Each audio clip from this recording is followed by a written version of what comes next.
makna tafsir, pengertian pendidikan secara luas, pengembangan pribadi dalam semua aspek-aspeknya, dengan penjelasan bahwa yang dimaksud dengan pengembangan pribadi yaitu yang mencakup pendidikan oleh diri sendiri, pendidikan oleh lingkungan, pendidikan oleh orang lain.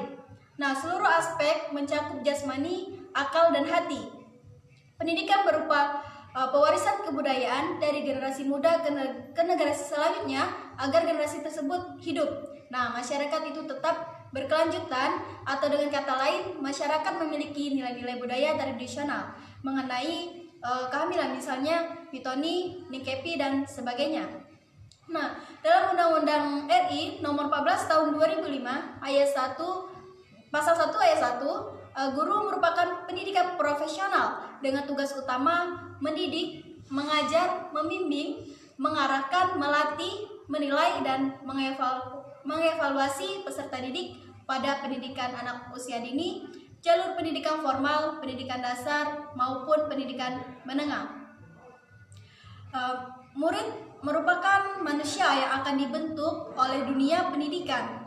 Ia adalah objek sekaligus subjek yang tanpa keberadaannya proses pendidikan mustahil berjalan. Nah, murid merupakan potensi kelas yang harus dimanfaatkan oleh guru dalam mewujudkan proses belajar mengajar yang efektif. Murid ini merupakan anak-anak yang sedang tumbuh, berkembang baik secara fisik maupun psikologis.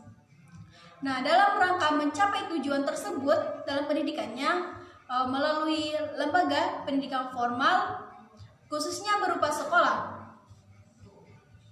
Etika murid terhadap guru dapat kita lakukan. Yang pertama yaitu murid harus menghormati guru.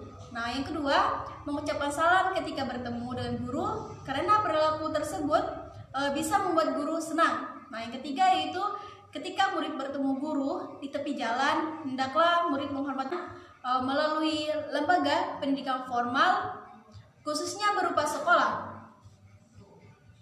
Etika murid terhadap guru dapat kita lakukan. Yang pertama yaitu murid harus menghormati guru.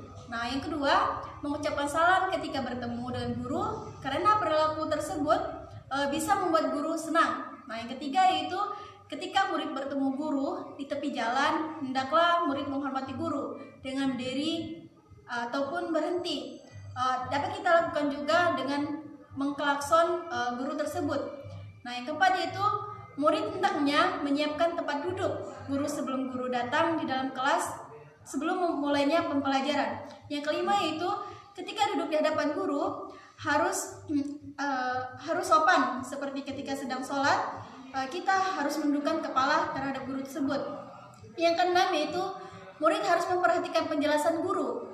Yang ketujuh yaitu ketika duduk dalam suatu majelis pembelajaran, murid hendaklah tidak menoleh-noleh ke belakang agar bisa menghargai guru yang telah mengajar kita.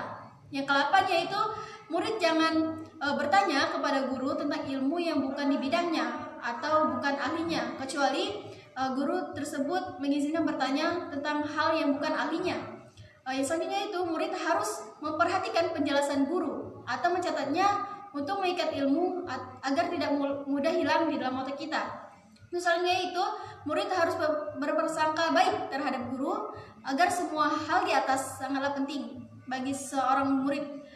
Karena dengan adanya dalam kita menghargai hal tersebut, maka ilmu yang kita peroleh akan sangatlah bermanfaat bagi kita untuk masa depan kita. Nah, kita dapat mengambil contoh dari cerita Arabi bin Sulaiman yang tidak berani meminum air di saat berada di hadapan gurunya. Melakukannya itu tersebut karena dia segan terhadap gurunya. Nah, Arabi bin Sulaiman berkata, karena segan kepadanya, hal tersebut merupakan sesuatu yang layak dan baik untuk kita tiru. Kita juga harus memuliakan seseorang yang lebih tua dari kita, seperti orang tua kita di rumah, termasuk guru kita di sekolah. Karena guru atau orang yang berilmu itu hanya diutamakan pandangannya atau ilmunya.